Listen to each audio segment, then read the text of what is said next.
నమస్తే అన్న. నమస్తే అమ్మా. పిఠాపురం అంటేనే ముందుగా గుర్తొచ్చేది మన డిప్యూటీ సీఎం గారు. దాని తర్వాత పిఠాపురంకి పెట్టిందే పేరుగా ముందుకు వచ్చేది మాత్రం వర్మ గారు.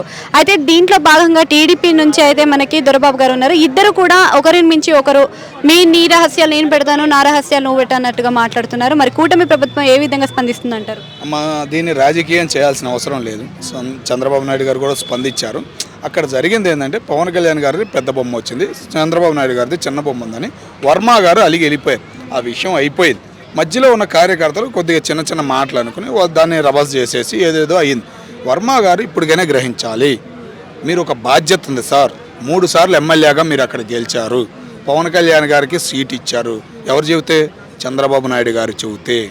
కాబట్టి నీకు ఇప్పుడు ఆడ ఏదైనా కష్టం ఉన్నా, కార్యకర్తలు ఇబ్బంది పడ్డా వెళ్ళి కూర్చోవలసిన బాధ్యత చంద్రబాబు నాయుడు గారిని అడగాలి.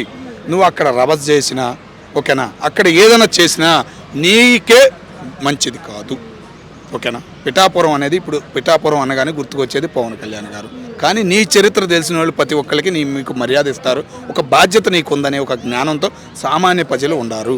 సిటీలో ఉన్న పేటీఎం బ్యాచ్ని చూసి మనం కూడా పేటీఎం బ్యాచ్ లాగా తయారవ్వద్దు. ఒక జ్ఞానం అనేది ఉండాలి. నీ బాధ ఏదైనా ఉందా, నీ కార్యకర్తలకు బాధ ఏమైనా వచ్చిందా, వెళ్ళు. ఒకళ్ళు ప్రోగ్రామ్ నిన్ను పిలిచేటట్టు ఉండాలి సార్. నువ్వు స్వాగతించాలి, వాళ్ళని ముందుకు నడపాలి. పవన్ కళ్యాణ్ ఫ్యాన్స్ని కూడా నువ్వు అండగా ఉండాలి. వీడు ఉండాలి పవన్ కళ్యాణ్ అక్కడ లేకపోయినా నేను ఉన్నానన్న ఫీలింగ్లో నువ్వు కలిగేటట్టు చేసుకోవాలి. కార్యకర్తలతో గొడవలు పెట్టుకోవటం, ఇలాంటి చిల్లర మాటలు మాట్లాడతాం.